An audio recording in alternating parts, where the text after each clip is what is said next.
Hello everyone, আসসালামু আলাইকুম। মুরালি বানাচ্ছি আজকে। মুরালি বানানোর জন্য এখানে নিয়েছি 1 কাপ ময়দা, তেল, কালো জিরা আর স্বাদমতো লবণ দিয়ে এটাকে ভালোভাবে মিশিয়ে নিতে হবে। মেশানোর এক পর্যায়ে এভাবে মুঠো করলে একরকম দলা পাকার মতো হবে, তখনই বুঝে নিতে হবে মেশানো হয়ে গেছে। এবার এতে অল্প অল্প করে নর্মাল ঠান্ডা পানি দিতে হবে, ভালোভাবে মেখে নিতে হবে। মুরালির জন্য এই ডোটা খুব শক্ত হবে না বা খুব বেশি নরম করা যাবে না, অর্থাৎ নরম শক্তের মাঝামাঝি একটা ডো বানাতে হবে। এই পর্যায়ে আমি ডোটাকে 4 ভাগে ভাগ করে নিয়েছি এবং 1 ভাগ দিয়ে একটা রুটি তৈরি করে নিচ্ছি। এই পর্যায়ে আমার রুটি বানানো হয়ে গিয়েছে। এখন আমি চাকু দিয়ে এটাকে মুরালির শেপে ছোট ছোট পিস করে কেটে নিব। এভাবে একে একে সবগুলো মুরালি আমি তৈরি করে নিব। আশা করি আপনারা বুঝতে পারছেন কতটা সহজ করে আমি তৈরি করছি।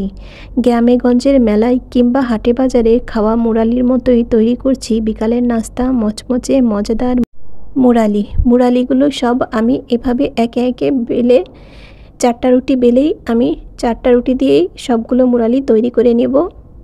এই তো তৈরি হয়ে গেল আমার মুরালিগুলো। এখন মুরালিগুলো ভেজে নেব। মুরালিগুলো ভাজার জন্য এখন আমি একটা প্যানে তেল গরম করে নিয়েছি। এই পর্যায়ে আমি চুলার আঁচটা মিডিয়াম রেখেছি। তেলগুলো গরম করে আমি এখানে একে একে সবগুলো মুরালি দিয়ে দিচ্ছি এবং হালকা আঁচে এটাকে ভেজে নিব।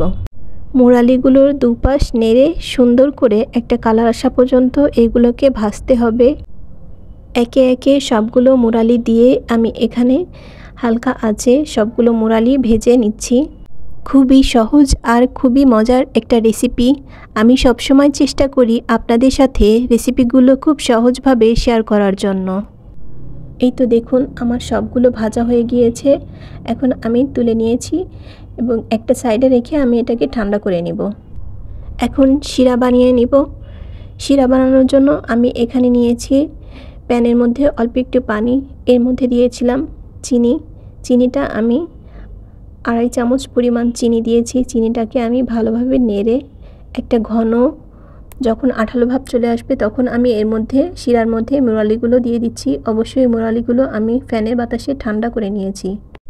আর হ্যাঁ, এই সময় কিন্তু আমি চুলার আঁচটা বন্ধ করে দেইনি, নিভু আঁচে রেখেছি। সবগুলো মুরালির মাঝখানে একদম সুন্দরভাবে চিনি লেগে গেছে।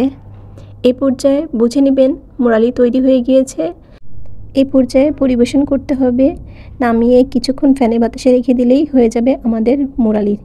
ধন্যবাদ সবাইকে যারা কষ্ট করে ভিডিওটি দেখলেন। সবাই ভালো থাকবেন, সুস্থ থাকবেন আর আমার জন্য দোয়া করবেন। আল্লাহ হাফেজ, টাটা। আজকের মতো এখানেই। আসসালামু আলাইকুম সবাইকে।